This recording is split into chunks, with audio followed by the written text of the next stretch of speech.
my name is Andrea and I'm a caregiver for my lovely mother. My mom is currently living with dementia, which is also known as memory loss. I use this channel to share tips, strategies, share my experiences that I gain each day along my caregiving journey. No 2 days are the same. Hence, I find it very, very important to build a community around caregiving. My channel is geared towards persons who are taking care of their loved ones and persons who are caring for others professionally. I love inviting others who wish to come on and share their caregiving experiences with me on this channel. Thanks again for watching. Thanks for liking, sharing, subscribing, and leaving your comments. I truly appreciate you. Thanks for watching. Ooh, hello to all my YouTube families and friends. I just got a gush of wind a while ago just to greet you. It's my pleasure to join you once more on my caregiving channel and to bring to you a guest that I have brought before, my girlfriend, Joan. Oh my God, she's such an inspiration. And Joan, I'm going to allow Joan to talk today. And she's going to follow up. We're going to talk about life after Mama. Mama has gone home. And I'll allow her to tell you her story about her mommy. Joan, I absolutely love it when you are here. Thanks again for joining me. Yeah, your company means a whole lot to me, Andrea. You can proceed. Oh, okay. All right. It's such a pleasure again to be on this forum. I just want to say it has been such a great pleasure having you as a part of my life, when I was going through the caregiving journey with my mom, Mhm. who she passed away last November.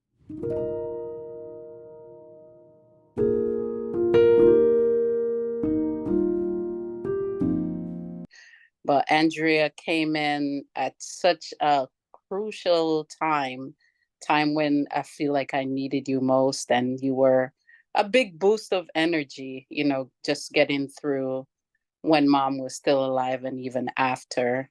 Um, my story is I started taking care of my mom, who was 80. She was, I think, 82 at the time when, or probably a little bit older.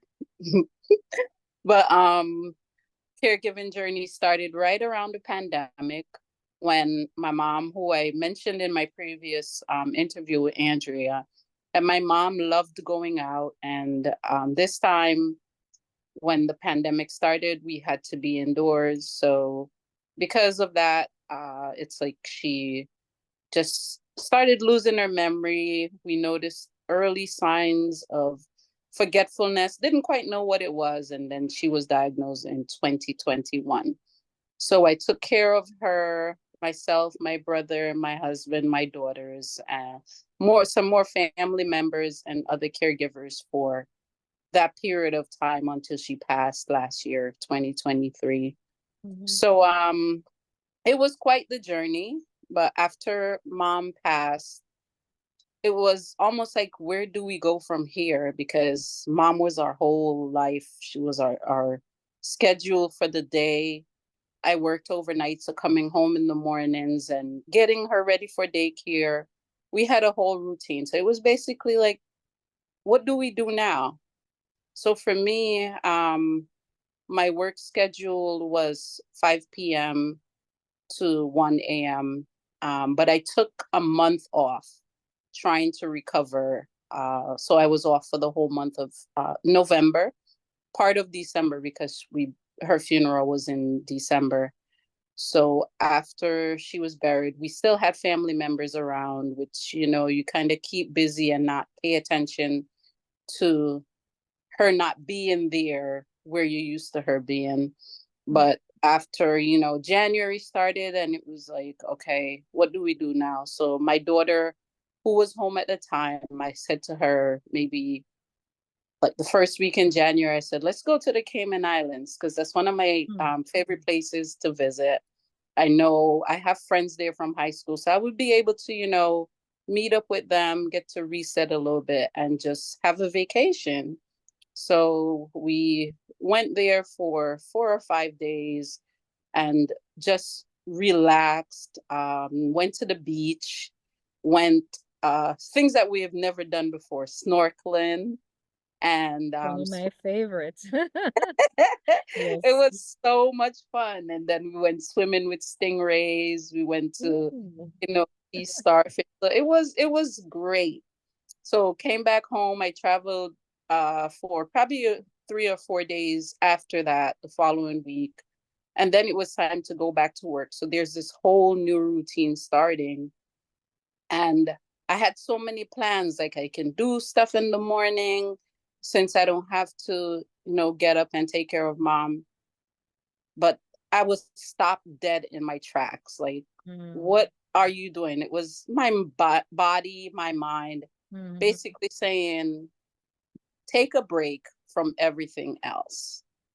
So that's what I had to do. It was, just thinking about my mom, and I had to, it was never in my mind to like ever go to the graveside.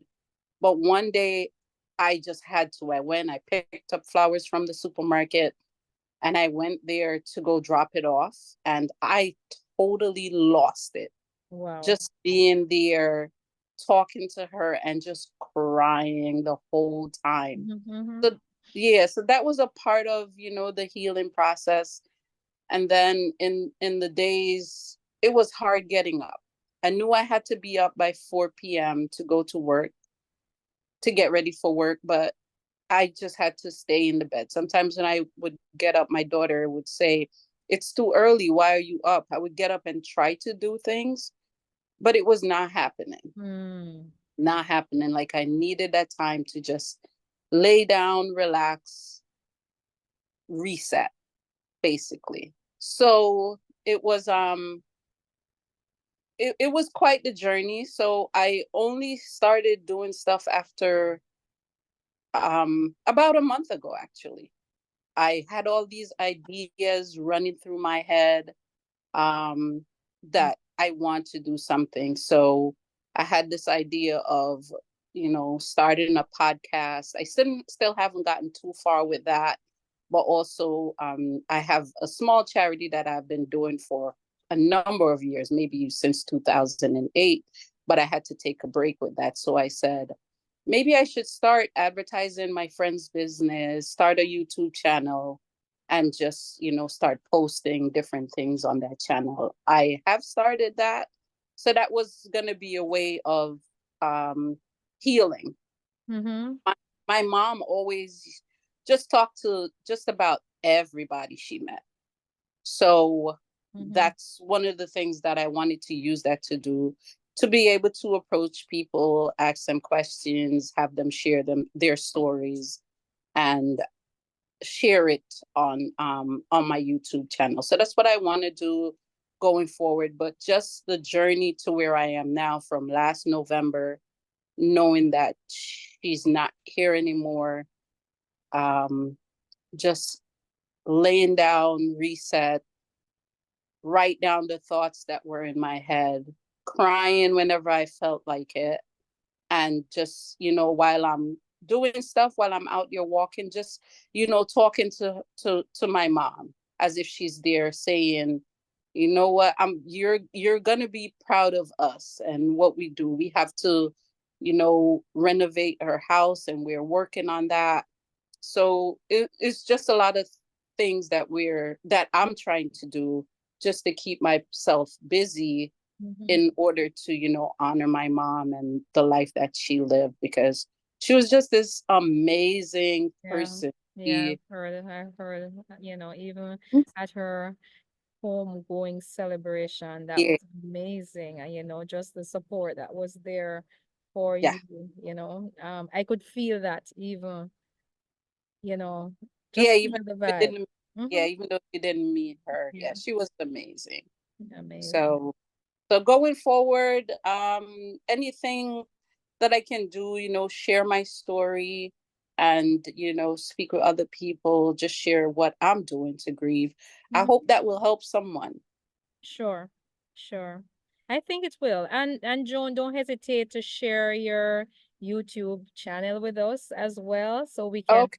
have our people over here endorse you and just like, share, and subscribe just the same. Right. And I heard you talk about, pressing that reset button. Is very important to press that reset button. I'm not there, but I do understand in pressing that reset button, even from my aunt's recent passing as well. Right. Yeah. Um, she's somebody who I love dearly. And, when you look at your loved ones going through all of these issues and these situations and just being ill and, you know, just being, just kind of declining every single moment, and you sit down and you watch them, the mourning process had started before. Yeah. And then after they pass, it's another morning because it's like reality hitting you. And Yeah. that's why you have to press the reset button, or you get spun into this spiral, just wondering Yeah. what to do, where to go, or, what's the next move. So Yeah. it's good to go out and mourn them, like what you said you did. Psalm 46, verse 1 says, God is our refuge and Yes. strength, and ever present help in the time of trouble. Never forget that.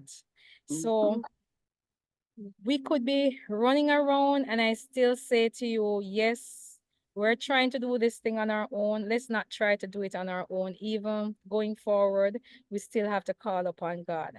Yeah. He is Absolutely. our source. We have to, don't forget him out of the picture. Call upon him, call upon him, call upon him. And he's going to answer, and he's going to calm, he's going to send comfort, he's going to send strength. Oh my God, strength. Absolutely. Yeah. And he will help you to get through this period. I know it seems like it's easier said than done, because I'm just talking. I don't know your situation out there. I don't know. Joan Yeah. doesn't know your situation. I don't know Joan's situation. She's just sharing it with us. But at the same time, I will encourage you to call upon God. Absolutely. Everything that we are doing, call upon him. Yeah. Joan, I want to thank you again. It's amazing. And we haven't finished talking. I know we I, have a lot more things to share. We have yeah. tips. I know you have a lot of tips for me. So I'm Yeah. gonna bounce back on you with some more tips. Just tips on how to even survive certain situations. Just a while ago, I was coming out of the house and I realized that, hey, I told mom to do something, and then I saw her getting ready to go somewhere. I'm like, Mommy, where are you going? I'm going outside to go do a video. Where are you going? So I said, where are you going? She said, oh, I'm brushing my teeth to leave the house. I said, that's not what I was telling you to do. So I just realized that I didn't give her hearing aid. So that blame is on me. So those little tips I need from you, Joan, because you would know all of those little things Yeah. that sometimes we miss along the way. So Yeah. just her not having her hearing aid and doing something else that I didn't tell her to do, that's on me. So we'll be coming back again and circling you for some more tips and probably tricks too, how we can Yeah. get through this caregiving journey. de- Definitely. Thank you I'm so much. uh, I appreciate you, Joan. I really do. And again, I want to thank all my guests for always supporting us. It's amazing. And my channel is growing. It's slow. It's not one and of those that are hyped and will get the traffic, but it's growing. And I do thank my listeners, my watchers. I do thank everybody who has shared and subscribed to my channel and who is sharing each week as we go along with others and just sharing our journey. Thank you so much. And if it is the beginning of your day, we wish you a beautiful rest of your day. If it's the weekend, we wish you a wonderful weekend. And if it's the beginning of the week, a wonderful, wonderful week. Thanks again for joining. Goodbye. Bye-bye. Thanks, Joan. Welcome.